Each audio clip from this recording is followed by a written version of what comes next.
Hey there, internet friends. Trevor Starkey here from trevortrove.com. Realizing that I am way behind on what I played for March of 2017.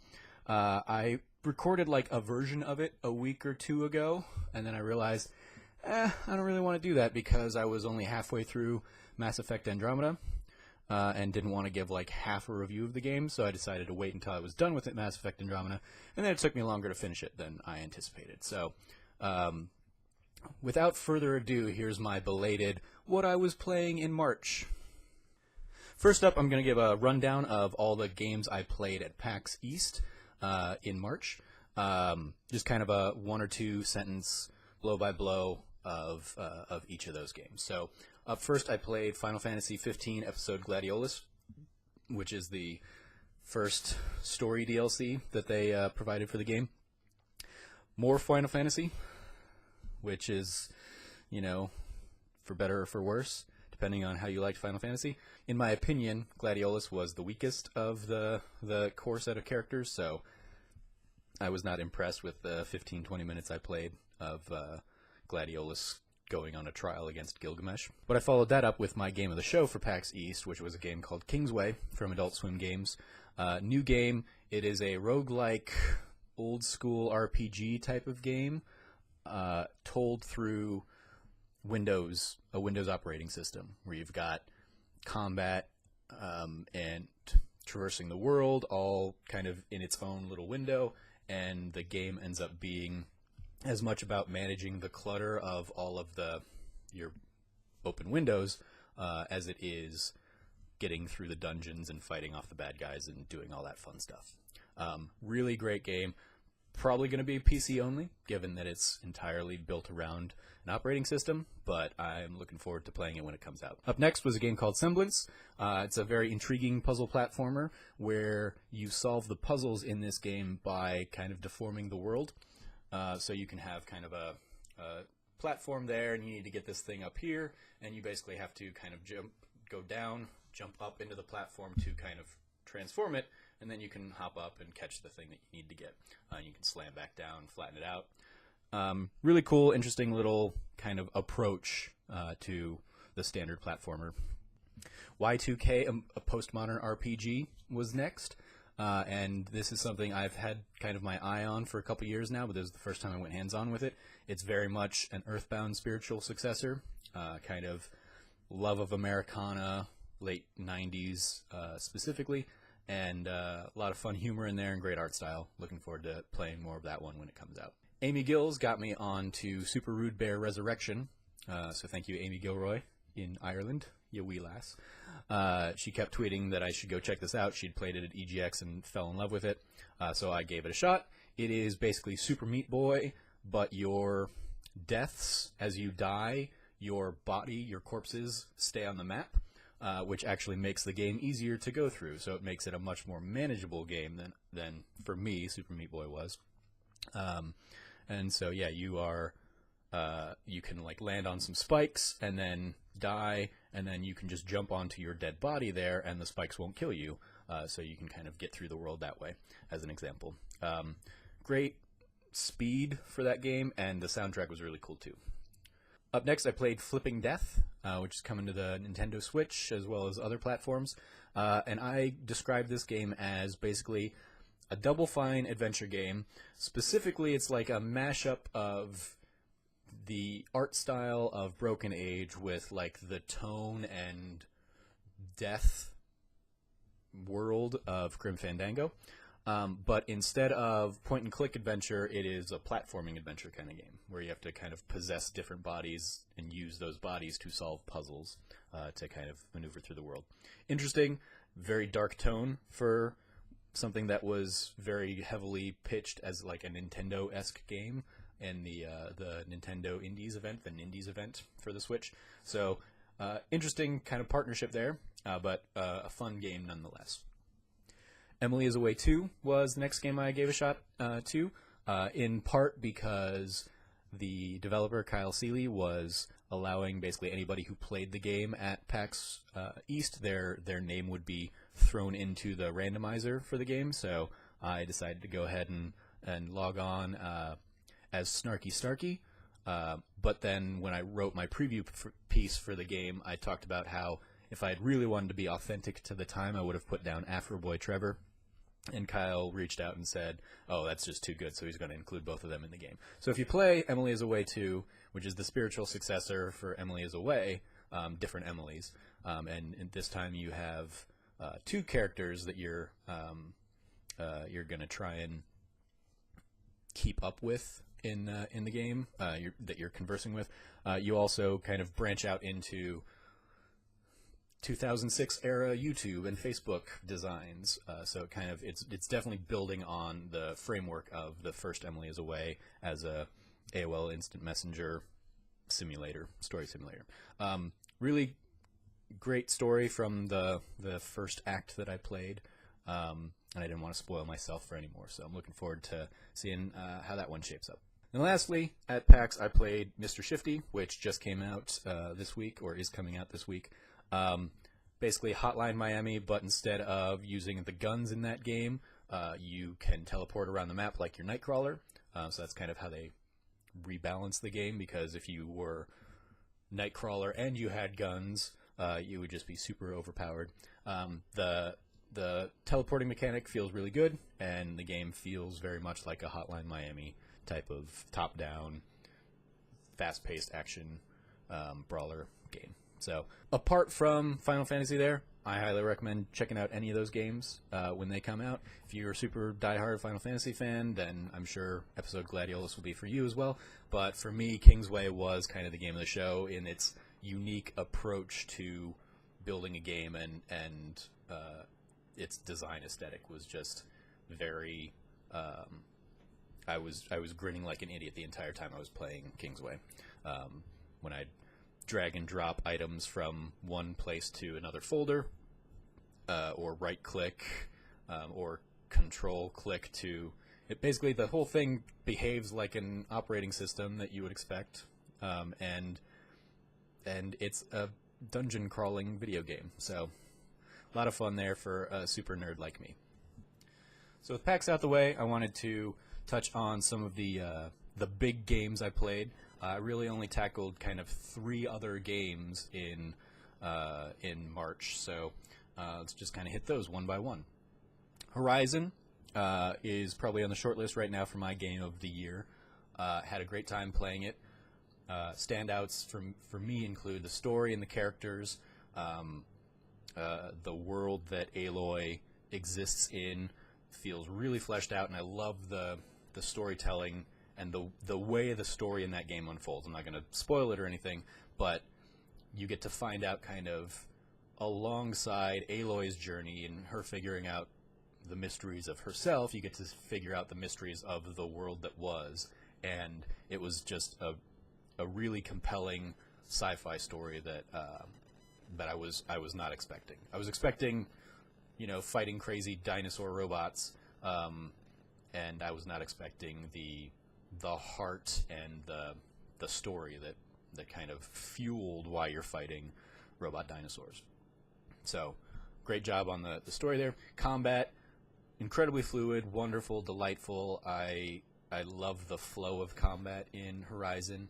I had almost no real criticisms, except my only downside tied to combat and the game itself. Really, my only downside for the game itself is that as I was doing side quests kind of as I went and kind of clearing out the map as things came up, I ran into the point where halfway through the game I had gotten the best gear and the best equipment and armor and stuff. So there was basically my progression stopped halfway through the game. And this is a thing I felt when I played Final Fantasy 15 as well last year, where I was doing so much of the side quest stuff that I just reached a point where I was like, okay, well, I guess I'm just overpowered for the rest of the game. And then eventually the game kind of catches up to you, but I had nowhere else to go to stay overpowered at that level. But that's a very nitpicky frustration for me. Ultimately, Horizon, great game all around. I loved it, and I can't wait to see where they take that as a franchise moving forward. The other big, crazy open-world game that I played, Zelda, of course. And I am not as over the moon as a lot of other people in the industry, or attempting to be in the industry, on Zelda. The thing I love about Zelda is that they do give you the flexibility to do the entirety, whatever you want to do. You could jump right off the plateau and go straight towards Ganon if you want. That's great. That's a wonderful open design. The downside of that is that you sacrifice story and, again, progression as a result. So the story of Zelda ends up being told through, like, just vignette scenes throughout the game, through memories and through flashbacks to the world that was 100 years ago. And there just wasn't much there, and I was underwhelmed, very underwhelmed by the story and the characters of Zelda. The things I loved about Horizon, I hated in Zelda, largely. The thing I did love about Zelda, though, is the shrines and the puzzles that they give you. Those often felt very rewarding. Had a good time with them. Eventually, though, I just kind of got bored with them and decided, yeah, I'm good. I'm just going to go ahead and kill Ganon and be done with this game. The thing I hated the most was combat in Zelda. Having to pause to change weapons frequently, having to pause to heal up by eating food instead of grabbing hearts scattered around the map or whatever. All of that just completely took me out of the moment of combat. And then above and beyond that, combat itself has little to no reward in the game. Because the weapon durability, the weapons in Zelda break down, you lose them over time. I had almost no incentive to actually go and fight anything, because I'm like, well, I'm just gonna lose these weapons and pick up a couple from them. So there's no experience gain. You don't boost up your character by doing combat. So there was no draw for me to do any of the fights. Not getting into spoilers, when I got to the final section of the game and fighting Ganon, I skipped basically as much as I could, which is cool that the game lets you do that, and you can kind of avoid pretty much everything in the final castle area if you climb around or whatever. You have the stamina to do it. But I was very disappointed that the game made me want to do that. That the game didn't give me an ending that I wanted to play.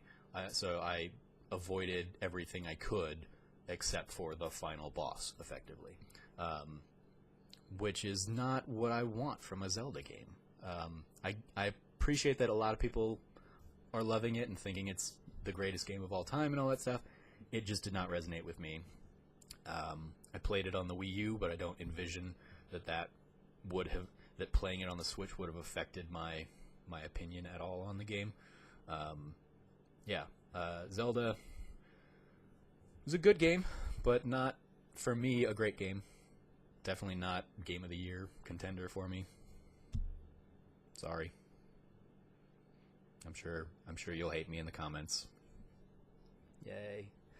Then lastly, I played Mass Effect Andromeda, and at month's end, I was about 30 hours into what eventually was a 70-hour run. I was not expecting it to be a 70-hour run.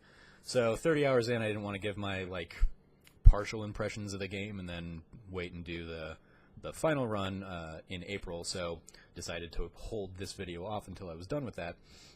And ultimately, I really enjoyed Mass Effect Andromeda. I love getting more Mass Effect story and characters and choices and companions and banter from the team in the game. But it's undeniable that this was a very half-baked game that launched. I say undeniable. For me, it was very undeniable that EA just needed to rush this game out before fiscal year end. They, much like I felt Final Fantasy 15 did before it, both games kind of came out to hit a deadline knowing that they could just patch stuff in and make people happy after the fact, which is a shitty philosophy, because the people who wanted the thing the most are... Video games is not a thing that early adopters should exist in. A video game should launch, and it should be good, in good condition, and maybe you throw in a little bit of quality control and improvement over time. But on a game like this, it should have been held back for another 2 months, or whatever it is that, like, that they're taking the time to fix the people's issues with the game. I had multiple crashes, multiple things not populating. Every time my character would take a drink at the bar, there was nothing in their hand.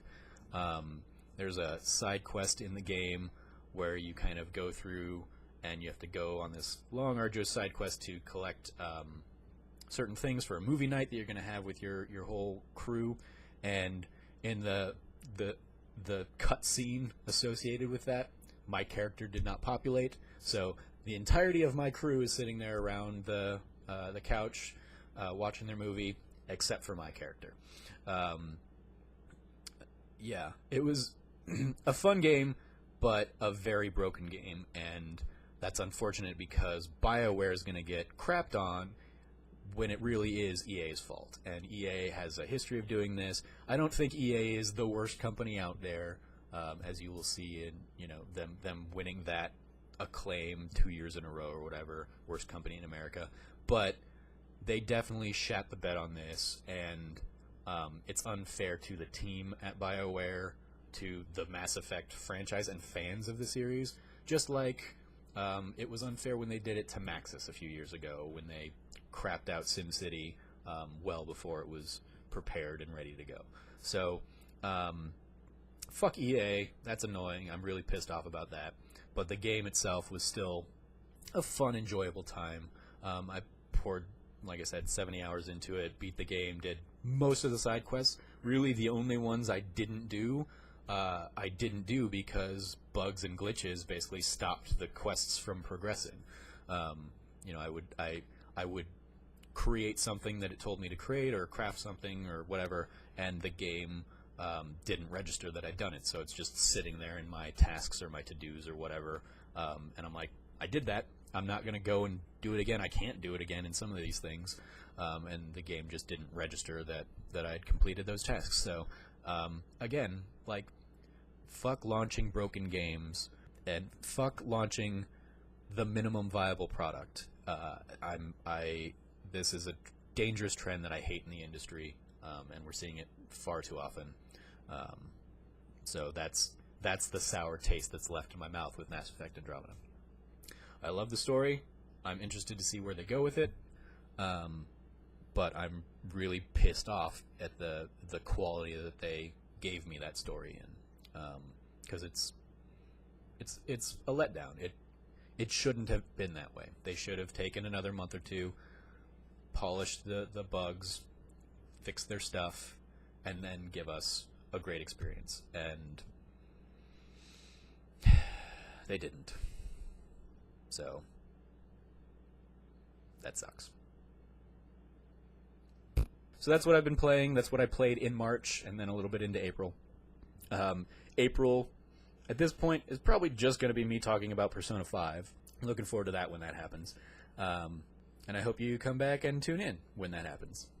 Thanks. Until next time, follow me at SnarkyStarky on Twitter. Like, share, comment, subscribe. Bye.